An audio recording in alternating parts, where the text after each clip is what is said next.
جنات تجري من تحتها الأنهار خالدين فيها أبدا وعد الله حقا والذين آمنوا যারা ঈমান এনেছে ওয়ামিলুস সালিহাত ভালো কাজ করেছে সানুদখিলুহুম জান্নাত আমি তাদেরকে খুব তাড়াতাড়ি এমন জান্নাতে দিব খালিদিনা ফিহা ওই জান্নাতে তারা সারা জীবন থাকবে ওয়াদাল্লাহি হাক্কা আমি আল্লাহ ওয়াদা করলাম যারা ঈমান এনেছে ঈমান আনার পরে ভালো কাজ করেছে তাদেরকে আমি আল্লাহ জান্নাতে দিবই দিব সুবহানাল্লাহ। এটা কার ওয়াদা? আল্লাহ বলছেন 3 নম্বর পারা 10 নম্বর পৃষ্ঠায় 1 নম্বর লাইন সূরা আলে ইমরান রব্বানা ইন্নাকা জামিউন নাস লিয়াউমিন লা রাইবা ফীহি ইন্নাল্লাহা লা ইউখলিফুল মিআদ রব্বানা হে আমাদের প্রতিপালক ইন্নাকা নিশ্চয়ই আপনি জামিউন নাস পৃথিবীর সবাইকে জমা করবেন লিয়াউমিন সেদিন লা রাইবা ফি যেই দিন সম্পর্কে কারো কোনো সন্দেহ নাই সেটা কিয়ামতের দিন ইন্নাকা লা তুখলিফুল মিআদ আল্লাহ আপনি ওয়াদা ভঙ্গ করেন না। 4 নম্বর পারা 15 নম্বর পৃষ্ঠা 1 নম্বর লাইন সূরা আলে ইমরান আল্লাহ বলছেন ربنا وآتنا ما وعدتنا على رسلك ولا تخزنا يوم القيامة إنك لا تخلف الميعاد হে আমাদের প্রতিপালক আপনি কিয়ামতের দিন মুসিবতের মাঠে সবাইকে একত্রিত করবেন জমা করবেন ইন্নাকা লা তুখলিফুল মিআদ আপনি ওয়াদা ভঙ্গকারী নন আপনি ওয়াদা ভঙ্গ করেন না। তাহলে সূরা নিসার 122 নম্বর আয়াতে আল্লাহ বললেন যারা ঈমান এনেছে ভালো কাজ করেছে আমি আল্লাহ ওয়াদা করলাম তাদেরকে জান্নাতে দেবই দেব। কার ওয়াদা? কার ওয়াদা এটা? আল্লাহর ওয়াদা। আচ্ছা দুই একজন মানুষ উঠে চলে যাচ্ছেন কেন? আমি তো আগেই বললাম কেউ যাবেন না। পেশাব ধরছে, পেশাব দলে সেটা ভিন্ন হিসাব, কেউ উঠে যাবেন না, সাবধান। কষ্ট হলেও বসেন, 40 মিনিট 1 ঘন্টা বসেন, আমরা কোরআন সুন্নাহ অনুযায়ী কথা বলবো। আচ্ছা জান্নাতে যাওয়ার 20টা আমলের কথা বলছি, যে 20টা আমলের যেটা করবেন জান্নাতে যাবেনই যাবেন। 20টা আমলের যেটা করবেন জান্নাতে যাবেনই যাবেন। আর প্রত্যেকটা আমলের আমরা দলিল দিব, প্রত্যেকটা আমলের দলিল। খুলেন ইবনে মাজাহ 728 নম্বর হাদিস, মুসলিম শরীফের 234 নম্বর হাদিস, আবু দাউদ শরীফের 1422 নম্বর হাদিস, আবু দাউদ তিরমিজির 415 নম্বর হাদিস, তিরমিজির 204 নম্বর হাদিস, সহিহ বুখারীর 622 নম্বর হাদিস, মুসলিম শরীফের 234 নম্বর হাদিস, মুসনাদ আহমদের 1661 নম্বর হাদিস, সহিহ বুখারীর 574 নম্বর হাদিস, মুসলিম শরীফের 2568 নম্বর হাদিস, মুসলিম শরীফের 2572 নম্বর হাদিস, অসংখ্য হাদিস। প্রত্যেকটা হাদিসে আল্লাহর নবী ঘোষণা দিয়েছে এই আমল করলে জান্নাতে যাবেই যাবে, এই আমল করলে জান্নাতে যাবেই যাবে। এরকম গুরুত্বপূর্ণ একটা বিষয়কে ছেড়ে আপনি চলে যান কি করে? কেউ সাবধান, উঠবেন না, উঠবেন উঠবেন না আমার প্রিয় ভাইরা। 3 নাম্বার, আমল করলে যে আমাদের জন্য জান্নাত আছে, শুধু জান্নাত না সর্বোচ্চ জান্নাত। আল্লাহ সুবহানাহু ওয়া তাআলা বলেন, আমার কথা কি বোঝা যায়? আওয়াজ কি ক্লিয়ার? সাউন্ড কি বাড়ানো যাবে? আপনারা কথা বুঝতেছেন? জি। আল্লাহ সুবহানাহু ওয়া তাআলা বলেন মহাগ্রন্থ আল কোরআন মাজিদ 16 নম্বর পারা 3 নম্বর পৃষ্ঠা 13 নম্বর লাইন সূরাতুল কাহফ আয়াত নম্বর 107। আল্লাহ বলছেন ইন্নাল্লাযীনা আমানু ওয়া আমিলুস সালিহাতি কানাত লাহুম জান্নাতুল ফিরদাউস নুজুলা। ইন্নাল্লাযীনা আমানু, যারা ঈমান এনেছে, ওয়া আমিলুস সালিহাত, যারা ভালো কাজ করেছে, কানাত লাহুম জান্নাতুল ফিরদাউস, তাদের জন্য আল্লাহ জান্নাতুল ফিরদাউস রেডি করে রেখেছেন। নুজুলা, আল্লাহ নিজে মেহমানদারি করবেন। সুবহানাল্লাহ। এটা কার কথা? সুবহানাল্লাহ।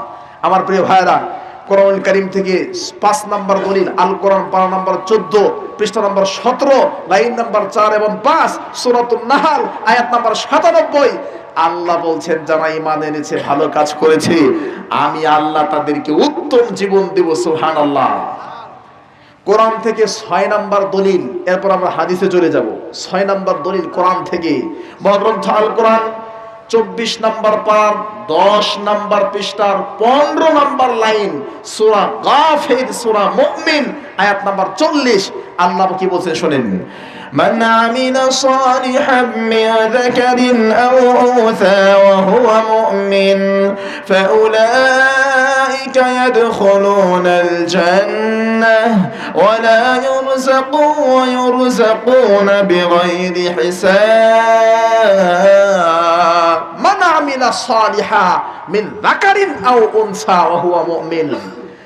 যেই কোন পুরুষ এবং নারী, যেই কোন পুরুষ এবং নারী আল্লাহর ইবাদত করবে, আল্লাহর জন্য ভালো ভালো কাজগুলো যারা করবে, আল্লাহ বলছেন আমি তাদেরকে জান্নাতে দেব। ওয়ালা ইউরযাকুনা ফিহা বিগাইরি হিসাব, এবং তাদেরকে ইউরযাকুনা ফিহা ওয়ালা বিগাইরি হিসাব, সেখানে বেহিসাব রিজিক তাদেরকে দেওয়া হবে। সুবহানাল্লাহ। আমার ভাইরা চলেন এবার গুনেন 1 নাম্বার আমল, যেই আমলে রাসূল সাল্লাল্লাহু আলাইহি ওয়াসাল্লাম নিশ্চিত জান্নাতের ঘোষণা দিয়েছেন। 1 নাম্বার আমল কয় নাম্বার? 1 নাম্বার। ইবনে মাজার 728 নম্বর হাদিস, রাসূল সাল্লাল্লাহু আলাইহি ওয়াসাল্লাম বলেন মান আযানা, যারা আযান দিবে আল্লাহর ঘর মসজিদে, সিনতায় আশারাতা সানা 12 বছর, যারা টানা 12 বছর আল্লাহর ঘর মসজিদে আযান দেয়, মুয়াজ্জিন গড়ি করে আযান যারা দিবে 12 বছর আল্লাহর ঘরে, সিনতায় আশারাতা সানা 12 বছর, ওয়াজাবাত লাহুল জান্নাহ, তার জান্নাত ওয়াজিব হয়ে গেছে। সুবহানাল্লাহ। সাউন্ড সিস্টেম কেমন যেন লাগতেছে, এমন কেন? কথা বলে অস্বস্তিকর। আচ্ছা আপনারা বুঝতে হবে, ওকে তাহলে ডিস্টার্ব করেন না, বসেন। তাহলে 1 নাম্বার কি? রাসূল সাল্লাল্লাহু আলাইহি ওয়াসাল্লাম বললেন মান আযানা, যারা আযান দিবে, সিনতায় আশারাতা সানা 12 বছর, ওয়াজাবাত লাহুল জান্নাহ, ওয়াজাবাত মানে ওয়াজিব হয়ে যাবে, যাবেই যাবে, নিশ্চিত যাবে, অবধারিত যাবে, 12 বছর আযান দিলে জান্নাতে যাবেই যাবে। এটা কার কথা? নবীর কথা। ইবনে মাজাহ 728 নম্বর হাদিস, বিশিষ্ট বিদ্বান আল্লামা নাসিরউদ্দিন আলবানী রাহিমাহুল্লাহ ইবনে মাজাহ 728 নম্বর এই হাদিসটাকে বলছেন হাদা হাদিসুন সহিহুন, এই হাদিসটা সহিহ, নির্ভেজাল, হাদিসের মধ্যে কোনো ত্রুটি নাই। সুবহানাল্লাহ। আরেকটা হাদিস শুনেন, এটাও ইবনে মাজাহ, রাসূল সাল্লাল্লাহু আলাইহি ওয়াসাল্লাম বলছেন মান আযানা, যারা আযান দিবে, 7 সিনিনা 7 বছর, মুহতাসিবান নেকির আশায়, যারা 7 বছর আযান দিবে নেকির আশায়, কুতিবা লাহু বারাআতুম মিনান নার, তাদের জন্য জাহান্নাম থেকে মুক্তির সার্টিফিকেট লিখে দেওয়া হবে। সুবহানাল্লাহ। যারা 7 বছর আযান দিবে আল্লাহকে খুশি করার জন্য, 7 বছর আযান দেওয়ার পরে জাহান্নাম থেকে লোকটাকে মুক্তির সার্টিফিকেট লিখে দেওয়া হবে। এই লোক জাহান্নামী নয়, এই লোক জান্নাতি। এই হাদিসটা দুর্বল, ইবনে মাজাহতে আসছে। একই হাদিস তিরমিজিতে আসছে, হাদিস নাম্বার 204, ইবনে মাজাহ 204 নম্বর হাদিস। এই সনদে হাদিসটা সহিহ। ইমাম তিরমিজি বলছেন রাসূল সাল্লাল্লাহু আলাইহি ওয়াসাল্লাম বলেছেন যারা 7 বছর টানা আযান দেবে আল্লাহর ঘর মসজিদে, আল্লাহকে খুশি করার জন্য যারা 7 বছর আযান দিবে, রাসূল বলছেন 7 বছর পরে তাদেরকে জাহান্নাম থেকে মুক্তির সার্টিফিকেট দেওয়া হবে। নাও তুমি জান্নাতি, তুমি জাহান্নামী নয়। সুবহানাল্লাহ। তাহলে মুয়াজ্জিনদের দাম আছে না নাই? কিন্তু আমরা মুয়াজ্জিনদেরকে মূল্যায়ন করতে জানি না। মুয়াজ্জিনদের মূল্য আছে। রাসূল সাল্লাল্লাহু আলাইহি ওয়াসাল্লাম বলছেন আল মুয়াজ্জিনুনা আতওয়ালু আ'নাকান ইয়াউমাল কিয়ামা, কিয়ামতের দিন মুসিবতের মাঠে মুয়াজ্জিনদের ঘাড়, মুয়াজ্জিনদের গর্দানটা লম্বা লম্বা হবে। মুয়াজ্জিনদের ঘাড় লম্বা হবে, এরা উঁচু মানুষ হবে। মানুষ তাদেরকে দেখেই চিনবে যে এরা আল্লাহর পৃথিবীতে আল্লাহর ঘর মসজিদে মুয়াজ্জিনগিরি করেছে। তার মানে মুয়াজ্জিনদের সম্মান আছে, আমাদেরকে উচিত সম্মান দেওয়া। আর মুয়াজ্জিনদের উচিত আজান শুধু টাকার জন্য নয়, আজান শুধু নিজের সুরকে দেখানোর জন্য নয়, আজান দিতে হবে আল্লাহকে খুশি করার জন্য। ওই আজানে আল্লাহ খুশি হবে, পৃথিবীর মানুষ খুশি হবে, ওই আজানে জান্নাত জুটে যাবে। সুবহানাল্লাহ। আমার ভাইরা, জান্নাতে যাওয়ার 2 নাম্বার জরুরি আমল, কয় নাম্বার? জান্নাতে যাওয়ার 2 নাম্বার জরুরি আমল মুসলিম শরীফের 234 নম্বর হাদিস। মুসলিম শরীফের 234 নম্বর হাদিস, রাসূল সাল্লাল্লাহু আলাইহি সাল্লাম বলেন, মান তাওয়াদ্দা, যারা ওযু করে, ফাহসানাল উদুআ, সুন্দর করে ওযু করে, সুম্মা সাল্লা রাকাতাইন, এরপর 2 রাকাত নামাজ আদায় করে, মুকবিলুন আলাইহিমা বিকলবিহি ওয়া ওয়াজহিহি, ওই 2 রাকাত নামাজে অন্তরটা মনোযোগ সহকারে আল্লাহর সন্তুষ্টির জন্য মনোযোগ দিয়ে 2 রাকাত নামাজ যারা ওযুর পরে করে, ওয়াজাবাত লাহুল জান্নাহ, এই 3টা কাজ করলে এই ব্যক্তির জন্য জান্নাত ওয়াজিব হয়ে গেছে, যাবেই যাবে, অবধারিত যাবে, নিশ্চিত যাবে। আপনারা কি কথা বুঝতেছেন? 3টা কাজ করলে জান্নাত ওয়াজিব হয়ে যায়। হয়তো বলবেন, হুজুর আমার তো গলার কণ্ঠ বলো নাই, আজান দেওয়ার টাইমও আমার কাছে নাই, 12 বছর আজান দিয়ে জান্নাত পেতে হবে, 7 বছর আজান দিয়ে জাহান্নাম থেকে মুক্তি পেতে হবে, এত লম্বা সময় তো আমার কাছে নাই। তাহলে শোনেন, প্রতিদিন ওযু যখন করবেন, ওযু করবেন, ওযু করার পরে 1 নাম্বার ওযু করবেন, 2 নাম্বার সুন্দর করে ওযু করবেন, 3 নাম্বার 2 রাকাত নামাজ পড়বেন, 4 নাম্বার নামাজে মনোযুক্ত হবে আল্লাহর জন্য। এই 4টা কাজ করতে পারলে জান্নাত আপনার জন্য জরুরি, অবধারিত, জান্নাতে যাবেনই যাবেন আপনি, কেউ আপনাকে ঠেকাতে পারবে না। সুবহানাল্লাহ। তাহলে পারবেন? আপনারা তো ওযুই করেন না, ইনশাআল্লাহ বলতেছেন, ওযু ছাড়াই নামাজ পড়ে বলেন, আচ্ছা না? এত কষ্টের মধ্যে, ঠান্ডার মধ্যে ওযু করবো তো কি? ওযুই করে না, নামাজই তো পড়ে না, ওযু তো পড়ের কথা, নামাজ পড়লে না ওযু করবে। আমার প্রিয় ভাইরা, আরেকটা হাদিস শোনেন, আপনারা সবাই জানেন, আল্লাহর নবী মেরাজের রাতে কোথায় গেছিল?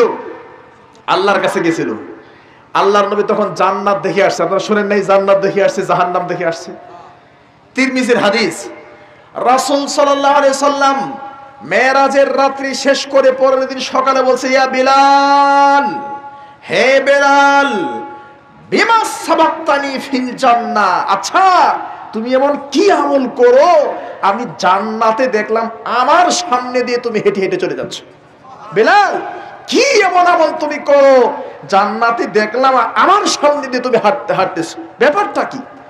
বেলাল, দাখালতুল জান্নাতাল বারিহা, গত রাত্রে আমি নবী জান্নাতে গিয়েছিলাম, গত রাত্রে আমি নবী জান্নাতে ঢুকেছিলাম, জান্নাত দেখেছিলাম। ফাসামি'তু খাশখাশাতাকা আমামি, তোমার সামনে তোমার স্যান্ডেলের আওয়াজ আমি শুনতে পাচ্ছি, আমার সামনে তুমি হেঁটে হেঁটে যাচ্ছ, তোমার স্যান্ডেলের আওয়াজ আমি শুনতে পাচ্ছি। আচ্ছা বেলাল, বলো তো এমন কি গোপন আমল তোমার আছে, তুমি আমার সামনে দিয়ে জান্নাতে যাচ্ছ? বেলাল তখন 2টি কথা বলল, আল্লাহর নবী, মা আযানতু কাত্তু ইল্লা সাল্লাইতু রাকাতাইন ওয়া মা আসাবানি হাদাসুন কাত্তু, আল্লাহর নবী, যখনই আমার ওযু ছুটে যায়, পেশাবের পরে, পায়খানার পরে, ঘুমের পরে, বায়ুর পরে, যখনই আমার ওযু নষ্ট হয়ে যায় আমি ওযু করি, ওযু করার পরে আমি 2 রাকাত নামাজ পড়ি। আল্লাহ নবী, এটাই তো আমি করি। আল্লাহ নবী তখন বললেন, বিহিমা, তাহলে এই 2 রাকাত নামাজের কারণে তুমি আমার সামনে দিয়ে জান্নাতে হেঁটে যাচ্ছিলে। তাহলে 2 নাম্বার আমলটা কি? ওযু করার পরে অলসতা না করে 2 রাকাত নামাজ যদি কেউ পড়ে, সে জান্নাতে যাবেই যাবে, কেউ তাকে ঠেকাতে পারবে না। ওযুর পরে 2 রাকাত নামাজ যারা পড়ে তারা জান্নাতে যাবেই যাবে। সুবহানাল্লাহ। কি পারবেন? 1 নাম্বার কি বললাম? 12 বছর আযান দেওয়া, 2 নাম্বার 7 বছর আযান দেওয়া, 3 নাম্বার ওযুর পরে 2 রাকাত নামাজ পড়া। প্রত্যেকটা কাজেই জান্নাত রয়েছে। 4 নাম্বার গুনেন। আমার ভাইরা, আমাদের ডাক্তার আব্দুল সোবহান সাহেব এখানে আছে না? ওনারা চেনেন না? চেনেন না ওনাকে? একটা বড় মাদ্রাসার দায়িত্বে আছেন, সিনিয়র টিচার, চেনেন কি না? ওনার একটা ছেলে ঢাকা ভার্সিটিতে পড়ে, আছে না? ঢাকা মেডিকেলে পড়ে, আছে না? এটা কি একটা বড় নিয়ামত না? আপনাদেরকে বলি, ঢাকা বিশ্ববিদ্যালয়ে আমার আপনার সন্তানকে পড়ানোর জন্য পৃথিবীতে আসার পর থেকে আমাদের প্ল্যান শুরু হয়ে যায়। ছেলেকে যেই কোনো মূল্যে ঢাকা বিশ্ববিদ্যালয়ে পড়াতে হবে, ঢাকা ভার্সিটির অনার্স মাস্টার্স ডক্টরেট ডিগ্রি নিতে হবে, এই চিন্তা কিন্তু অনেকের মাথায় ঢুকে না? সেটা খারাপ না। Every man has N aim in life. A man without an aim in life is like a boat without a rudder. Some wants to be a doctor, some wants to be engineer, some to be a lawyer, and others want to be teacher. সবাই যার যেই কোনো জীবনের লক্ষ্য উদ্দেশ্য থাকতে পারে, কেউ ডাক্তার হবে, কেউ ইঞ্জিনিয়ার হবে, কেউ আইনজীবী হবে, অসুবিধা নাই। আমি একটা প্রশ্ন করতে চাচ্ছি আপনাদেরকে, দুনিয়ার সার্টিফিকেটের মূল্য আমাদের কাছে অনেক বেশি।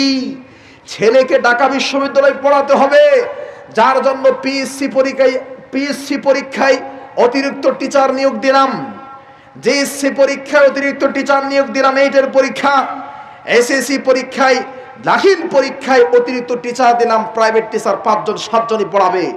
এইচএসসি হায়ার এডুকেশন, যেটা আলিম পরীক্ষা, ইন্টারমিডিয়েট পরীক্ষা, সেই পরীক্ষা যাতে ভালো করে ঢাকা বিশ্ববিদ্যালয়ে চান্স পায়, সেখানেও 5 জন 7 জন টিচার দিয়ে দিলাম, দেই নাই? আমার কথা হলো, 14 বছর কষ্ট করে, 14 বছর পরিশ্রম করে, টাকা পয়সা ব্যয় করে আপনার সন্তানকে ঢাকা বিশ্ববিদ্যালয়ে পড়িয়ে একটা সার্টিফিকেট পেয়েছেন। এই সার্টিফিকেট 14 বছরে অর্জন কি হবে? হয়তো একটা বড় চাকরি হবে, লক্ষ কোটি টাকা কামাই হবে, শান্তিতে জীবন যাপন করা যাবে। তবে এটার মেয়াদ আছে না নাই? আছে। পড়াশোনা করতে করতে 30 হয়ে গেছে, সর্বোচ্চ আর 20 বছর বা 30 বছর বাঁচবে, এরপরে সার্টিফিকেটের মেয়াদ শেষ। আরে ওয়ারই তো মেয়াদ শেষ, যখন জীবনটা বের হয়ে যাবে, কবরে রেখে দেবে, তাহলে সার্টিফিকেটের কি দাম আছে? কোনো দাম নাই। আমি বলতে চাচ্ছি, 14 বছর কষ্ট করে, টাকা ব্যয় করে ঢাকা বিশ্ববিদ্যালয়ের একটা সার্টিফিকেট আপনি নিলেন, কিন্তু 40 দিন, 14 বছর না, মাত্র 40 দিন একটা কোর্স করে, 40 দিন একটা ইন্টারভিউ দিয়ে, 40 দিন একটা পরীক্ষা দিয়ে জান্নাতের সার্টিফিকেট পাওয়া যায়। আল্লাহর নবী বলেছেন, 14 বছর কষ্ট করে ঢাকা বিশ্ববিদ্যালয়ের সার্টিফিকেট নিয়েছেন, কিন্তু 40 দিন একটা কোর্স করলে জান্নাতের সার্টিফিকেট পাওয়া যায়। এই চিন্তা আপনাদের ব্রেনে এখনো ঢুকে নাই। দেখেন তো, তিরমিজি 241 নম্বর হাদিস, আনাস রাদিয়াল্লাহু তাআলা আনহু বলেন, রাসূল সাল্লাল্লাহু আলাইহি ওয়াসাল্লাম বলেছেন, মান সাল্লা লিল্লাহি 40 ইয়াওমা, যারা 40 দিন আল্লাহর ঘর মসজিদে গিয়ে, ফি জামাতিন, জামাতের সাথে, মা তাকবীরাতিল উলা, ইমাম যখন প্রথমে আল্লাহু আকবার বলে, ইমাম যখন প্রথমে আল্লাহু আকবার বলে নামাজে দাঁড়ায়, এরকম যারা 40 দিন যারা আল্লাহর ঘর মসজিদে গিয়ে ইমামের পিছনে তাকবীর উলার সাথে জামাতের সঙ্গে 40 দিন যারা নামাজ পড়ে, কুতিবা লাহু বারাআতান, 40 দিন পরে তাকে 2টি মহা পুরস্কার দেওয়া হয়। 40 দিন শেষ, এরপরে বারাআতুম মিনান নার, 40 দিন মসজিদে এসে জামাতের সাথে নামাজ আদায় করার কারণে ওই ব্যক্তিকে জাহান্নাম থেকে মুক্তির সার্টিফিকেট লিখে দেওয়া হয়। এই লোক জাহান্নামী না, এই লোক জান্নাতি। সুবহানাল্লাহ। বারাআতুম মিনান নিফাক, মুনাফিকের খাতায় তার নাম থাকে না। তাহলে এবার বলেন, মাত্র 40 দিন কষ্ট করলে জান্নাতের সার্টিফিকেট পাওয়া যায়। এই সার্টিফিকেটের গুরুত্ব কারো মাথায় ঢোকে না, বাবার মাথা ঢোকে না, ছেলের মাথা ঢোকে না, আরে কারো মাথায় ঢোকে না। 40 দিন কষ্ট করে নামাজ পড়লে জান্নাতের সার্টিফিকেট পাওয়া যায়। এই সার্টিফিকেটের জন্য প্রাইভেট টিচার লাগে না, টাকা লাগে না, কষ্ট লাগে না, একটু সময় ব্যয় করে মসজিদে এসে নামাজটা পড়লেই হয়। এই সার্টিফিকেটের মূল্য আপনাদের কাছে আছে? আছে? নাই। ঢাকা বিশ্ববিদ্যালয়ে ছেলেকে পড়াতে হবে, সার্টিফিকেট নিতে হবে, এটার মূল্য সবার কাছে আছে?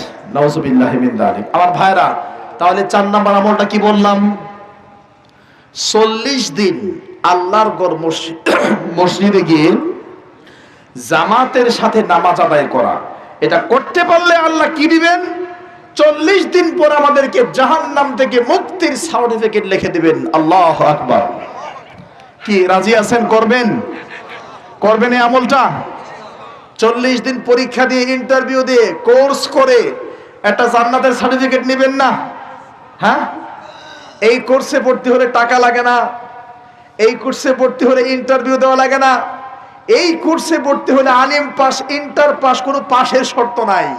রিক্সাওয়ালা, ভ্যানওয়ালা, কুলি, মজুর, চোর, ডাকাত, আটপার, বাটপার, ছিনতাইকারী, রাহাজানি, যারা যখন যেভাবে তওবা করে আগামীকাল থেকে বলে, আল্লাহ আজকে থেকে আমি 40 দিন 5 ওয়াক্ত নামাজ মসজিদে পড়বই পড়বো, আল্লাহকে কথা দিলাম, 40 দিন আমল করার পরে আল্লাহ সব পাপ মাফ করে তাকে জান্নাতের সার্টিফিকেট দিয়ে দিবেন। সুবহানাল্লাহ। আল্লাহ কবুল করুক, আমিন। রাজি আছেন? আমলটা করবেন? তাহলে এবার 5 নাম্বার আমল। কয় নাম্বার? জান্নাতে যাওয়ার 5 নাম্বার আমল। আমার প্রিয় ভাইরা, তিরমিজির 415 নম্বর হাদিস, রাসূল সাল্লাল্লাহু আলাইহি ওয়াসাল্লাম বলেন, মান সাল্লা সিনতাই আশারাতা রাকাতান ফি কুল্লি ইয়াউমিন ওয়া লাইলা, মান যারা সাল্লা নামাজ পড়ে, সিনতাই আশারাতা রাকা 12 রাকাত, ফি ইয়াউমিন ওয়া লাইলা রাতে এবং দিনে, রাতে এবং দিনে, ফরজ নামাজের আগে এবং পরে, রাতে এবং দিনে ফরজ নামাজের আগে এবং পরে যে সুন্নতগুলো আছে, ফজরের নামাজের আগে 2 রাকাত, যোহরের আগে 4 রাকাত, যোহরের পরে 2 রাকাত, মাগরিবের পর 2 রাকাত, ইশার পর 2 রাকাত, এই 12 রাকাত সুন্নত যারা নিয়মিত পড়ে, বুনিয়ালাহু বাইতুন ফিল জান্নাহ, তাদের জন্য জান্নাতে একটা ঘর বানায় দেওয়া হয়। সুবহানাল্লাহ। আসতে হইল, শরীরে শক্তি নেই। 12 রাকাত নামাজ যদি কেউ নিয়মিত পড়ে, জান্নাতে কি দেওয়া হবে?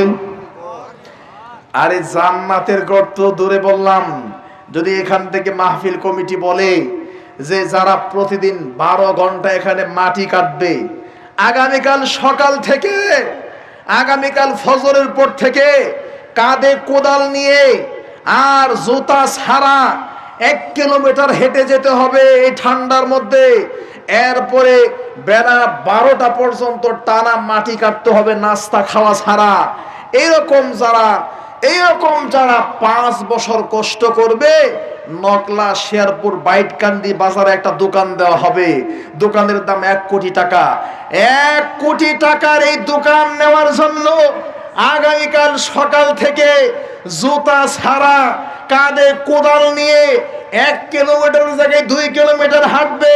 আরে 12টা কেন, রাত 12টা পর্যন্ত যদি মাটি কাটা লাগে কাটবে, তারপরেও বাইটকান্দি বাজারে একটা দোকানের প্রয়োজন আছে। এটা বাঙালির চিন্তা। 12 রাকাত নামাজ পড়লে জান্নাতে ঘরের মালিক হওয়া যায়, এই চিন্তাই মাথায় ঢোকে না। নকলা শেরপুর বাইটকান্দি দোকানের মালিক হওয়া যায়, এই চিন্তায় মাথা ঠিকই আছে। 14 বছর কষ্ট করে ঢাকা বিশ্ববিদ্যালয়ের সার্টিফিকেট নিলাম, 40 দিন কষ্ট করলে জান্নাতের সার্টিফিকেট পাওয়া যায়, এই চিন্তা বাঙালির মাথায় ধরে না। ধরে? ঘুমাচ্ছে কেন? জায়গায় দেন। আর কি ঘুমাচ্ছে? আপনারা ঘুমাইলে আলোচনা শেষ, কারণ আমার চাইতে ক্লান্ত এখানে কেউ নাই। আপনারা তো রাত্রেবেলা গিয়ে ঘুমাবেন, প্রোগ্রাম শেষ করে গাড়িতে উঠতে হবে। এই গাড়ি আমাকে রাত 3টা-4টা বাজে বাইতুল মুকাররম নামাবে, ওখান থেকে মাদ্রাসায় যেতে হবে, 7টা বাজে অফিসে ঢুকতে হবে, ফিঙ্গার দিতে হবে, 7টা 15-তে আবার ক্লাস শুরু। প্রথম ঘন্টায় দাওরা হাদিসের ক্লাসে তাফসীর ইবনে কাসির পড়াতে হবে, এরপরে টানা পড়াতে হবে, আবু দাউদ পড়াতে হবে, মেশকাত পড়াতে হবে। 12টা 15 মিনিটের পরে আমি গিয়ে বিছানায় শুইতে পারবো, তারপরে শোয়ার সময় নাই, জোহর পড়তে হবে, তারপর খায়া আরাম করতে হবে। তার মানে আমার চাইতে ক্লান্ত এখানে কেউ নাই। বুঝতে পারছেন? শুনুন, আপনারা যদি কেউ ঘুমান তাহলে এটা উচিত হবে না। আপনারা আরামে থেকে ঘুমাচ্ছেন, কষ্ট তো আমি করে আসছি, আপনারা বসে ঘুমাচ্ছেন কেন? সাবধান, কেউ ঘুমাবেন না। আমরা বেশি দেরি করব না, আপনাদের রুচির উপর। যদি আপনাদের শুনতে মন চাই শোনাবো, আর যদি শুনতে মন না আছে তাহলে ক্লোজ করে দেব। কি শুনবেন? তাহলে কয়টা আমলের কথা বললাম? এই পর্যন্ত 5টা আমলের কথা বললাম। আমার প্রিয় ভাইরা, মুরব্বীরা প্রশ্ন করতে পারে, হুজুর আরে প্রতিদিন 12 রাকাত নামাজ, যোহরের আগে 4, ফজরের আগে 2, এবং 12 রাকাত তো পড়া সম্ভব হয় না, কাজে কর্মে ব্যস্ত থাকি, আরো শর্ট কোনো আমল আছে কিনা, আরো কোন শর্ট সংক্ষিপ্ত আমল আছে কিনা যে আমলে জান্নাত পাবো, একটু বলেন না। জি, আপনাদের জন্য আরেকটা সুসংবাদ। আবু দাউদ 1269 নম্বর হাদিস, আবু দাউদের 1269 নম্বর হাদিস। উম্মে হাবিবা রাদিয়াল্লাহু তাআলা আনহা বলেন, আমি আল্লাহর নবী মুহাম্মদ সাল্লাল্লাহু আলাইহি সাল্লামকে বলতে শুনেছি, মান হাফাজা আলা 4 রাকআতিন ক্বাবলা যুহর, যারা যোহরের ফরজ নামাজের আগে 4 রাকাত সুন্নত নামাজ পড়ে, যারা যোহরের ফরজ নামাজের আগে 4 রাকাত সুন্নত নামাজ পড়ে, ওয়া 40 বাদাহা, আবার ফরজ নামাজের পরে আরো 4 রাকাত পড়ে, যারা যোহরের ফরজের আগে 4, ফরজের পরে 4, আগে 4 পরে 4, ফরজ নামাজের আগে যারা পড়ে, হারামাল্লাহু আলাইহি আন-নার, আল্লাহ ওই ব্যক্তির জন্য জাহান্নামের আগুন হারাম করে দেন। তার মানে লোকটা জান্নাতে যাবেই যাবে। যোহরের আগে 4, যোহরের পরে 4, নিয়মিত পড়ে যারা জান্নাতে যাবে তারা, যোহরের আগে 4, যোহরের পরে 4, নিয়মিত পড়বে যারা জান্নাতে যাবেই যাবে তারা, কেউ তাদেরকে ঠেকাতে পারবে না। আপনাদের সুবহানাল্লাহ নাই তো, এই জন্য বলি আহলে হাদিস মাহফিলের মধ্যে তাহিরি নিয়ে আসতে হবে। তাহিরি ছাড়া মাহফিল গরম হবে না। কারণ বেদাতীদের কাছে, মাজার পূজারী আর কবর পূজারীদের কাছে গান বাজনা, খেল তামাশা, কিচ্ছা কাহিনী ভালো লাগে, শরীর গরম হয়। আর আমরা নাম দিছি আহলে হাদিস, শরীরে শক্তি নাই। কোরআন হাদিসের কথা বলি, জান্নাতের কথা বলি, সুবহানাল্লাহ নাই, মানে সব ঘুমাইতেছে। আমার ভাইরা, উনি প্রশ্ন করেছে এক সালামে কি নাম? এক সালামেও 4 রাকাত পড়তে পারেন, 2 সালামেও 4 রাকাত পড়তে পারেন, তবে 2 করে 2 সালামে পড়া উত্তম। তাহলে কয়টা বললাম? 6টা আমল বললাম। আমার প্রিয় ভাইরা, 7 নাম্বার জান্নাতে যাওয়ার আমল, জান্নাতে যাওয়ার 7 নাম্বার আমল রাসূল সাল্লাল্লাহু আলাইহি ওয়াসাল্লাম বলেন, সহিহ বুখারী 662 নম্বর হাদিস। কয় নম্বর হাদিস? বুখারী শরীফের 662 নম্বর হাদিস। রাসূল সাল্লাল্লাহু আলাইহি ওয়াসাল্লাম বলেন, মান গাদা ইলাল মসজিদ, যারা সকাল বেলা মসজিদে যায়, ওয়া রাহা, এবং সন্ধ্যাবেলায় মসজিদে যায়, আ'আদাল্লাহু নুজুলাহু ফিল জান্নাহ কুল্লামা গাদা আও রাহা, যতবার মসজিদে যাবে, যতবার মসজিদ থেকে আসবে, ততবার আল্লাহ জান্নাতে মেহমানদারির আয়োজন করবে। যারা যতবার মসজিদে যায়, মসজিদ থেকে যতবার আসে, যতবার যায়, যতবার আসে, ততবার আল্লাহ মেহমানদারির আয়োজন করে। সুবহানাল্লাহ।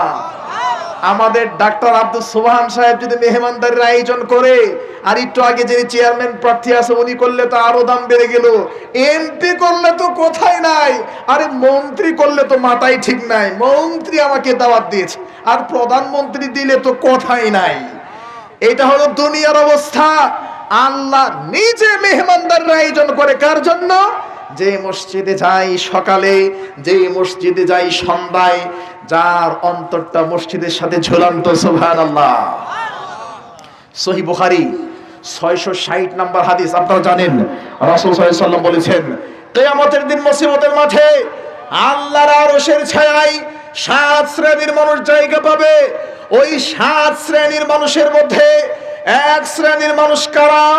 আল্লাহর নবী বলছেন, ও রাজুলুন, ওই ব্যক্তি আরশের ছায়ায় জায়গা পাবে যেদিন সূর্যটা আকাশে আমার মাথার উপরে 1 মাইল 1.5 মাইল উপরে থাকবে। সূর্য যখন মাথার কাছাকাছি থাকবে, মাথার মগজগুলো টকবক করে ঝরে ঝরে পড়বে, সেদিন কোনো ছায়া থাকবে না। ধ্বংস হয়ে যাবে মানুষ ওই কিয়ামতের দিন মুসিবতের মাঠে। আল্লাহর নবী বলছেন ওই ব্যক্তি আরশের ছায়ায় জায়গা পাবে, মেহমান হিসাবে জায়গা পাবে। কলবুহু মুআল্লাকুন ফিল মাসাজিদ, যার অন্তরটা মসজিদের সাথে ঝুলন্ত থাকে, যার অন্তর মসজিদের সাথে ঝুলন্ত থাকে, ওই ব্যক্তি কিয়ামতের দিন আরশের ছায়ায় জায়গা পাবে। সুবহানাল্লাহ। তার মানে জোহরের আযানটা হয়েছে, নামাজ পড়ে মুরব্বি আসছে বাড়িতে, বৌমা, জি আব্বা, দুপুরে কোনো খাবার আয়োজন আছে? জি আছে, একটু দাও না। খাবারের দিয়েছে, আচ্ছা খাবার খেলাম, একটু শুই যাতে বেশি ঘুম না আসে, আসরের টাইমটা যেন কখন হয়। শোয়ার পরে 40 মিনিট বাকি আসরের আযানের, ঘড়ি চিনে না মুরব্বি মানুষ, 40 মিনিটের মধ্যে 14 বার গিয়ে বৌমাকে বলে আসরের টাইম কি হয়েছে, আর কয় মিনিট বাকি আছে, আসরের টাইম কি হয়েছে, আর কয় মিনিট বাকি আছে। বৌমা ক্লান্ত হয়ে গেছে জবাব দিতে। এবার ছোট নাতিন ক্লাস 9-এ পড়ে, নাতিন আসরের টাইম কি হয় নাই? তার মানে খাওয়ার পরে তার ঘুম হচ্ছে না, কখন আসরের সময় হবে, কখন আবার মসজিদে যাবে, কখন টাইম হবে, কখন মসজিদে যাবে। এইরকম মসজিদের জন্য পাগল যারা, আরশের ছায়ায় জায়গা পাবে তারা। মসজিদের জন্য পাগল যারা, আরশের ছায়ায় জায়গা পাবে তারা। কথা বুঝেন? পিছনে কথা বোঝা যায়? গো আসছে আমার ভাইয়েরা। তাহলে এবার 8 নাম্বার আমল, কয় নাম্বার আমল? জান্নাতে যাওয়ার 8 নাম্বার আমল, যেটাই করেন জান্নাতে যাবেন। সুবহানাল্লাহ। আল্লাহ জান্নাত এত সহজ করেছে, আমরাই যে বুঝি না। আমার ভাইয়েরা, 8 নাম্বার আমল হচ্ছে অসুস্থ ব্যক্তির সেবা করা। কি করা বলেন তো? মুসলিম শরীফের 2568 নম্বর হাদিস, মুসলিম শরীফের 2568 নম্বর হাদিস, রাসূল সাল্লাল্লাহু আলাইহি ওয়াসাল্লাম বলেন, মান আদা মারিদা, যারা অসুস্থ ব্যক্তির সেবা করে, লাম ইয়াজাল ফি খুরফাতিল জান্নাহ, যতক্ষণ পর্যন্ত সেবা করে ততক্ষণ পর্যন্ত সে জান্নাতের ফলের গাছ থেকে ফল পাড়তে থাকে। নাউজুবিল্লাহ নাকি সুবহানাল্লাহ? আরে বাঙালি, সুবহানাল্লাহ মুখ দিয়ে বের হয় না। সুবহানাল্লাহ যে এটা নেকির কাজ। মান ক্বালা সুবহানাল্লাহিল আযীম, যেই ব্যক্তি সুবহানাল্লাহিল আযীম বলে, গুরিসাত লাহু নাখলাতুন ফিল জান্নাহ, একবার সুবহানাল্লাহিল আযীম বললে জান্নাতে একটা গাছ হয়ে যায়, জান্নাতে একটা বৃক্ষ হয়ে যায়। এই গাছ আপনার হাতে লাগানো কলা গাছ না, মান্দার গাছ না, এটা পেঁপে গাছ না। একবার সুবহানাল্লাহিল আযীম বলে জান্নাতে কেমন গাছ হয় জানেন? সহিহ বুখারী 6553 নম্বর হাদিসটা খুলেন। আল্লাহর নবী বলছেন, ইন্না ফিল জান্নাতি লা শাজারা, জান্নাতে একটা বৃক্ষ আছে, জান্নাতে একটা গাছ আছে। জানো গাছটা কেমন? ইয়াসিরুর রাকিবু আল জাওয়াদ আল মুদাম্মারা সারিয়া। আপনাদের নকলা, শেরপুর, ফুলপুর মাহফিলের এই জায়গা থেকে একটা প্লেন, একটা রকেট আপনাদের এই মাহফিলের জায়গা থেকে 100 বছরের তেল লুট দিয়ে 100 বছর চলতে পারে। এই পরিমাণ তেল নিয়ে, এই পরিমাণ তেল নিবে। জি একটু খেয়াল করেন। তাহলে এটা বলি, এই মাহফিলের এই জায়গা থেকে, মাহফিলের এই জায়গা থেকে মিয়াতা আম মানে 100 বছর, 100 বছরের তেল লুট দিয়ে মাহফিলের এই জায়গা থেকে 100 বছরের তেল, 100 বছরের খাবার নিয়ে ড্রাইভার এবং হেল্পার একটা রকেট যদি এই জায়গা থেকে টান দেয়, 100 বছর যাবে, বিরামহীন ভাবে যাবে। 100 বছর যাওয়ার পর রকেট যেখানে গিয়ে থামবে, জান্নাতের গাছের ছায়া সেই পর্যন্ত হবে।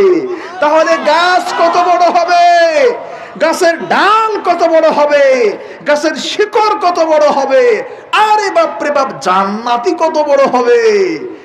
আপনি যে সুবহানাল্লাহ বের হয় না, সুবহানাল্লাহ বললে একটা গাছ হয়ে যায়। এটা আপনার হাতে লাগানো পেঁপে গাছ না, মান্দার গাছ না, এটা জান্নাতের গাছ। তো সুবহানাল্লাহ বলেন না কেন? এরপর আমরা ইতিমধ্যে 8টা আমলের কথা বলেছি, যে আমলগুলোর শেষে আল্লাহ নবী সাল্লাল্লাহু আলাইহি ওয়াসাল্লাম জান্নাতের ঘোষণা দিয়েছেন। আমার প্রিয় ভাইরা, এবার 9 নম্বর আমল, যে আমল করলে জান্নাতের 8টা দরজা খুলে যায়।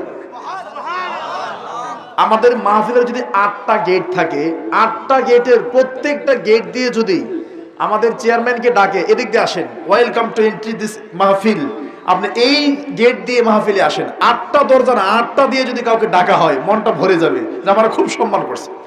তো একটা কাজ করলে জান্নাতের 8টা দরজা খোলা। মুসলিম শরীফের 234 নম্বর হাদিস, তিরমিজির 50 নম্বর হাদিস, রাসূল সাল্লাল্লাহু আলাইহি ওয়াসাল্লাম বলেন, মান তাওয়াদ্দা, যারা ওযু করে, ফাহসানাল উদুআ, সুন্দর করে ওযু করে, সুম্মা ইয়াকুলু, এরপর বলে, আশহাদু আল্লা ইলাহা ইল্লাল্লাহ, আল্লাহ আপনি ছাড়া সত্যিকারের কোনো ইলাহ, কোনো আল্লাহ আর নাই, ওয়া আশহাদু আন্না মুহাম্মাদার রাসূলুল্লাহ, মুহাম্মদ সাল্লাল্লাহু আলাইহি ওয়াসাল্লাম আপনার রাসূল, এই কথা যারা ওযুর পরে বলে, ফুতিহাত লাহু আবওয়াবুল জান্নাতি আস-সামানিয়া, সামানিয়া মানে 8, জান্নাতের 8টা দরজা খুলে যায়। ইয়াদখুলু মিন আইহা শাআ, যেই দরজা দিয়ে মন চায় সেটা দিয়ে প্রবেশ করবে। তাহলে মুসলিম শরীফের 234 নম্বর হাদিস, তিরমিজির 50 নম্বর হাদিস। 9 নম্বর আমল হলো ওযুর পরে কালিমা শাহাদাত কেউ যদি পড়ে, জান্নাতের 8 দরজা খোলা, যেটা দিয়ে মন চায় সেটা দিয়ে যাওয়া যায়। সুবহানাল্লাহ। 10 নম্বর আমল আমাদের মা বোনদের জন্য, মা বোনরা 4টা কাজ করলে জান্নাতের 8টা দরজা খোলা। নারীরা 4টা কাজ করতে পারলে জান্নাতের 8টা দরজা খোলা। মুসনাদ আহমদ 1661 নম্বর হাদিস, রাসূল সাল্লাল্লাহু আলাইহি ওয়াসাল্লাম বলেন, ইদা সাল্লাতিল মারআতু খামসাহা, যখন কোন মহিলা 5 ওয়াক্ত নামাজ ঠিকমতো আদায় করে, অসামাত শাহরাহা, রমজান মাসের রোজা রাখে, ওয়া আতাআত বালাহা, স্বামীর আনুগত্য করে চলে, স্বামীর কথা শুনে, ওয়া হাফিজাত ফারজাহা, নিজের সৌন্দর্যতা, লাবণ্যতা, নিজের লজ্জাস্থানকে সংরক্ষণ করে চলে, 1 5 ওয়াক্ত নামাজ পড়ে, 2 রমজান মাসের রোজা রাখে, 3 স্বামীর কথা মেনে চলে, 4 পর্দা করে চলে, এই 4টা কাজ যে নারীরা করে, কিলা লাহা, কিয়ামতের দিনে নারীকে আল্লাহ বলবেন, উদখুলিল জান্নাহ, আই তুমি জান্নাতে চলে যাও, মিন আইয়াবুয়াবিল জান্নাতি শিইতি, এই যে জান্নাতের 8টা দরজা, যেটা দিয়ে মন চায় সেটা দিয়ে চলে যাও। তাহলে 10 নম্বর আমল, মা বোনদের জন্য 4টা কাজ করলে জান্নাতের 8টা দরজা খোলা। 9 নম্বর আমল আমাদের জন্য, ওযুর পরে কালিমা শাহাদাত পড়লে 8 দরজা খোলা, সব দরজা দিয়ে আপনাকে ডাকা হবে। সুবহানাল্লাহ। 11 নম্বর আমল, সহিহ বুখারী 574 নম্বর হাদিস, রাসূল সাল্লাল্লাহু আলাইহি ওয়াসাল্লাম বলেন, মান সাল্লাল বারদাইনি দাখালাল জান্নাহ, যারা ফজরের নামাজ আর আসরের নামাজ টাইম মতো পড়ে, তারা জান্নাতে যাবেই যাবে। যারা ফজরের নামাজ আর আসরের নামাজ টাইম মতো পড়ে, সময় মতো পড়ে, এরা জান্নাতে চলে গেছে। যায়নি যে, মরে নিজে, মরলেই জান্নাতে যাবে। সুবহানাল্লাহ। 12 নম্বর আমল, রাসূল সাল্লাল্লাহু আলাইহি ওয়াসাল্লাম বলেন, মান ক্বারা আয়াতাল কুরসি ফি দুবুরি কুল্লি সালাতিন মাকতুবা, যারা 5 ওয়াক্ত নামাজের পরে আয়াতুল কুরসি পড়ে, আল্লাহু লা ইলাহা ইল্লা হুয়াল হাইয়ুল কাইয়্যুম লা তাখুযুহু সিনাতুন ওয়া লা নাওম, এটা আয়াতুল কুরসি পড়েন না? 5 ওয়াক্ত নামাজের পরে আয়াতুল কুরসি যারা পড়ে, তারা জান্নাতে চলে গেছে। আল্লাহ নবী কই যায় নাই তো, মরে নাই যে, মরলেই জান্নাতি যারা 5 ওয়াক্ত নামাজের পরে আয়াতুল কুরসি পড়ে। সুবহানাল্লাহ। 13 নম্বর আমল আমার ভাইরা, এটা ব্যতিক্রম আমল। এই হাদিসটা আপনারা পেয়ে যাবেন তিরমিজি 1380 নম্বর হাদিস। আল্লাহ তাআলা ফেরেশতাদের সাথে কথা বলতেছেন। আল্লাহ ফেরেশতাদের বলছে, এই ফেরেশতারা, কবিস্তুম ওয়ালাদ আবদি, তোমরা আমার অমুক বান্দার ছেলের জান কবজ করেছো।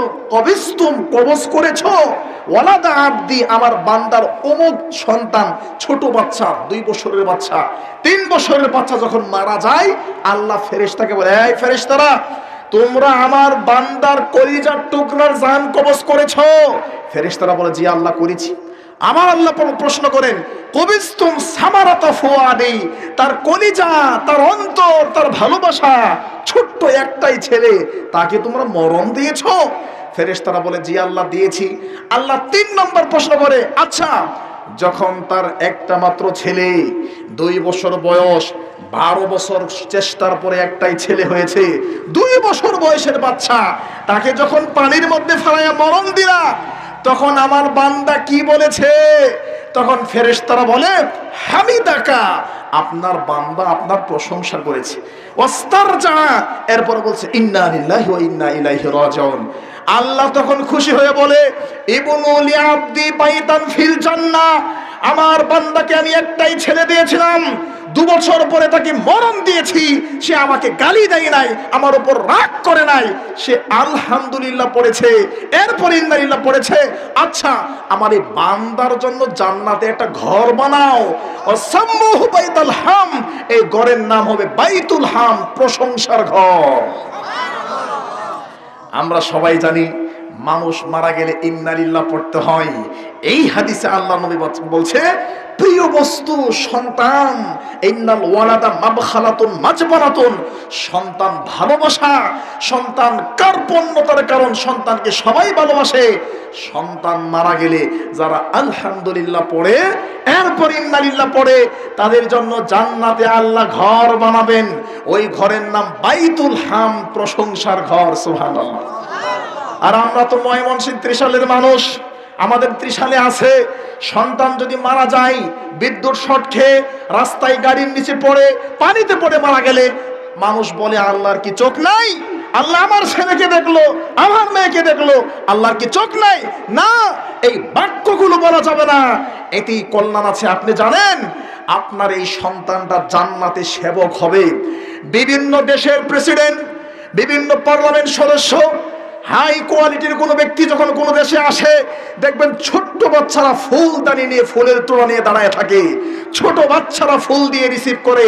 এটার মজা, এটার আন্তরিকতাই আলাদা। ঠিক জান্নাতে আপনার সন্তান যেটা মারা গেছে ছোটবেলা, এই সন্তানগুলো জান্নাতীদেরকে সেবা করবে, চা কফি বিভিন্ন খাবার বিতরণ করবে আপনার ছোট বাচ্চা যেটা মারা গেছে। সুবহানাল্লাহ। আল্লাহ বলেন মহাগ্রন্থ আল কোরআন 27 নম্বর পারা 3 নম্বর পৃষ্ঠা 11 নম্বর লাইন সূরা তুর, ويطوف عليهم غلمان لهم كأنهم لؤلؤ مكنون। ويطوف عليهم, তাওয়াফা ইয়াতুফ মানে কি? তওয়াফ করা। কাবাগর তওয়াফ করে না? কাবাগর তওয়াফ করে। ওয়ায়াতুফু আলাইহিম, তোমাদের ছোট বাচ্চারা জান্নাতে তওয়াফ করবে এবং ঘোরাফেরা করবে। গিলমানুল্লাহ, তোমাদের ছোট বাচ্চা যেগুলো ছোটবেলা মারা গেছে, কান্নাহুম লুলুম মাকনুন, এরা যেন মণিমুক্তার মতো সুন্দর চমকাতে থাকবে। তোমার এই বাচ্চারা জান্নাতে ঘুরতে থাকবে। সুবহানাল্লাহ। সুতরাং বাচ্চা মারা গেলে আল্লাহ কি গালি নয়? আল্লাহর প্রশংসা করে এরপর ইন্নালিল্লাহ পড়তে হবে। 14 নম্বর আমল, আমার প্রিয় ভাইরা দীর্ঘ করছি না, আর 5 মিনিটের মধ্যে শেষ করে দেব ইনশাআল্লাহ। 5 মিনিট আর 2-1টা আমলের কথা বলি। 14 নম্বর আমল, যার পরে আল্লাহ জান্নাতের ঘোষণা দিয়েছে।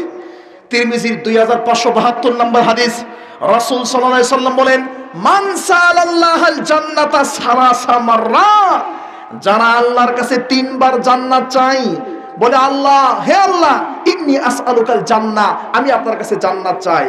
আমরা যদি আল্লাহর কাছে 3 বার জান্নাত চাই, কয়বার? তাহলে কালাতিল জান্নাত, জান্নাত আল্লাহকে বলে আল্লাহ আল্লাহুম্মা দখিলনিয়াল জান্নাহ, তুমি তোমার এই বান্দাকে আমার ভিতরে দিয়ে দাও।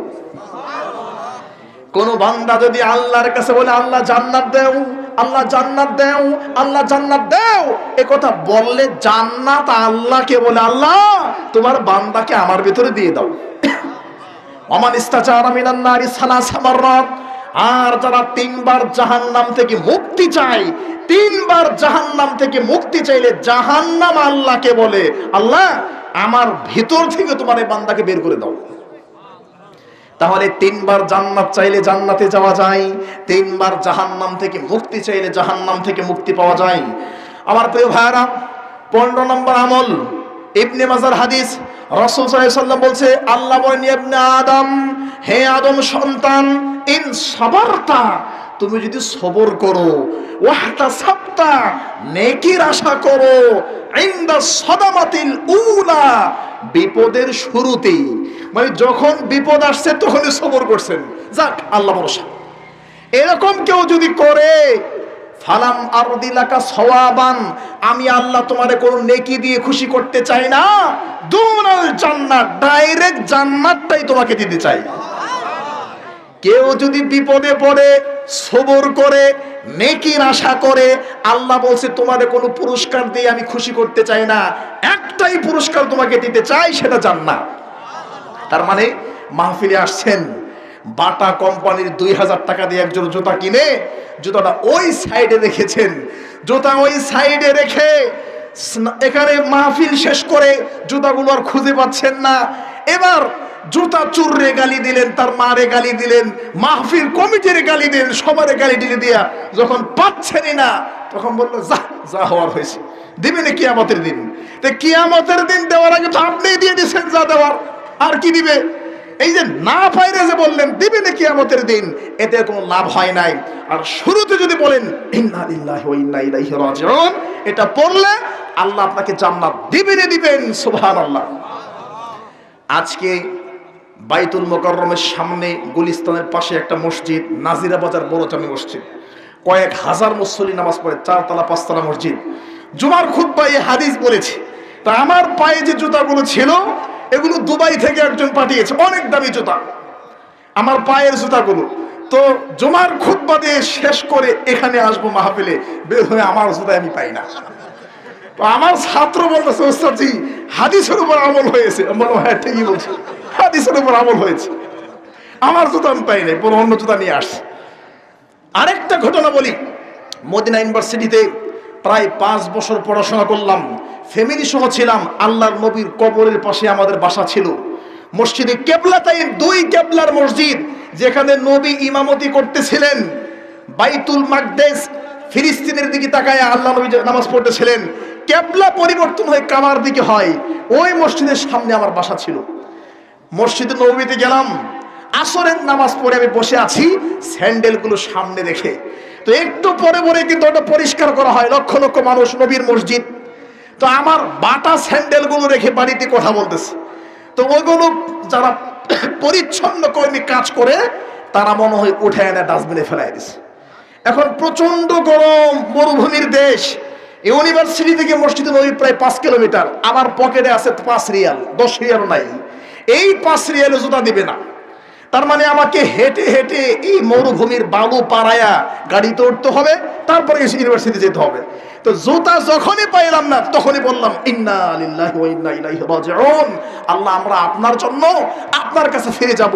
আল্লাহুম্মা হে আল্লাহ, আজরনি ফি মুসিবাতি, এই বিপদে আপনি আমাকে নেকি দেন, ওয়াখলিফলি খায়রাম মিনহা, এবং এই জুতার চেয়ে ভালো জুতা মিলাইয়া দেন। এই দোয়া নবী শিখাইছে। পড়ার পরে আমি বের হলাম, যে ইশারার নামাজ পড়ে বের হওয়া যাবে না, লক্ষ লক্ষ মানুষ, আমি জুতা ছাড়া হাঁটতে পারবো না। তো ইশার নামাজ না পড়ে বের হয়ে গেলাম। কয়েক জায়গায় চেষ্টা করলাম, 5 রিয়ালে জুতা আমার কেউ দেয় না। এক জায়গায় গেলাম, গিয়ে দেখলাম সুদান দেশের মহিলারা, কালো কালো মহিলা, উঁচু মহিলা। বললাম যে আমি ইউনিভার্সিটির ছাত্র, আনা তালিব জামিয়া ইসলামে, ওয়াল্লাহি মাফি ফুলুস ইল্লা খামস রিয়াল, আমি ভার্সিটির ছাত্র, এই 5 রিয়াল ছাড়া আমার কাছে টাকা নাই, তুমি একজন জুতা আমার দেও। না, দেওয়া যাবে না। বলছে আগামীকাল এসে তোমার টাকা মেরে দিয়ে দিব। একটু পরে সে আমাকে ডেকে আমাকে যেই জুতা দিয়েছে, হারাইলো কি, বাংলাদেশের বাটা স্যান্ডেল, 50 টাকা দাম। আমার দিল এক জোড়া চামড়া জুতা, 5 রিয়াল বের করেছে, বলছে না 1 টাকাও লাগবে তোমাকে হাদিয়া। তো চিন্তা করলাম, ওই যে বিপদে পড়ে কাউরে গালি দেই নাই, তুই বলতাম হ্যাঁ বাংলাদেশের পরিচ্ছন্ন কর্মী বাঙালি এখানে এসে পরিষ্কার করছে, আমার জুতাগুলো ফেলাই দিছে, তাহলে হয়তো পাইতাম না। সবর করেছি, আল্লাহর কাছে চেয়েছি, যেটা হারাইছি তার চেয়ে ভালোটা পেয়েছি। সুতরাং বিপদে পড়ে কি করতে হবে? আল্লাহর প্রশংসা করতে হবে। আলোচনা দীর্ঘ নয়, এখানেই শেষ। আমরা মোট 15টা বললাম, আর দীর্ঘ করবো না, কারণ আমাকে যেতে হবে অনেক দূরে, আপনাদের কষ্ট হবে অনেক বেশি। যা বললাম আল্লাহ আমল করার তৌফিক দিক, আল্লাহুম্মা আমিন। মাত্র 1 মিনিট যা বললাম, এই 1 মিনিট আপনাদেরকে স্মরণ করাই দিতে চাই, যে আমলগুলো আমাদেরকে নিশ্চিত জান্নাতে নিয়ে যাবে। 1, 12 বছর আযান দিলে। 2, 7 বছর আযান দিলে। 3, ওযুর পরে 2 রাকাত নামাজ পড়লে জান্নাত নিশ্চিত। 4, 40 দিন জামাতের সাথে নামাজ পড়লে জান্নাত নিশ্চিত। 5, অসুস্থ ব্যক্তিকে দেখতে গেলে জান্নাত নিশ্চিত। 6, সকাল সন্ধ্যায় মসজিদে আসা যাওয়া করলে, আপ ডাউন করলে জান্নাত নিশ্চিত। 7, ওযুর পরে কালিমা শাহাদাত পড়লে জান্নাত নিশ্চিত। 8, মহিলারা 4টা কাজ করলে জান্নাতের 8টা দরজা খোলা, জান্নাত নিশ্চিত। 9, যারা ফজরের নামাজ, আসরের নামাজ টাইম মতো পড়ে তাদের জান্নাত নিশ্চিত। 10, যারা বিপদে পড়ে আলহামদুলিল্লাহ পড়ে, এরপর ইন্নালিল্লাহ পড়ে তাদের জান্নাত নিশ্চিত। 11, যারা বিপদের মধ্যে পড়ে ইন্না লিল্লাহি ওয়া ইন্না ইলাইহি রাজিউন যে দোয়াটা বললাম এটা পড়ে তাদের জন্য জান্নাত নিশ্চিত। এরকম 11, 12, 15টা আমাদের কথা বললাম। আল্লাহ আমাদের সবাইকে আমল করার তৌফিক দান করুক, আল্লাহুম্মা আমিন। আল্লাহ মাহফিলকে কবুল করুক, আল্লাহুম্মা আমিন। আল্লাহ আমাদের বড় ভাই, আমাদের উপজেলা চেয়ারম্যান, আল্লাহ তাকে কবুল করুক, আমিন। এরকম চেয়ারম্যান আল্লাহ ঘরে ঘরে দান করুক, আমিন।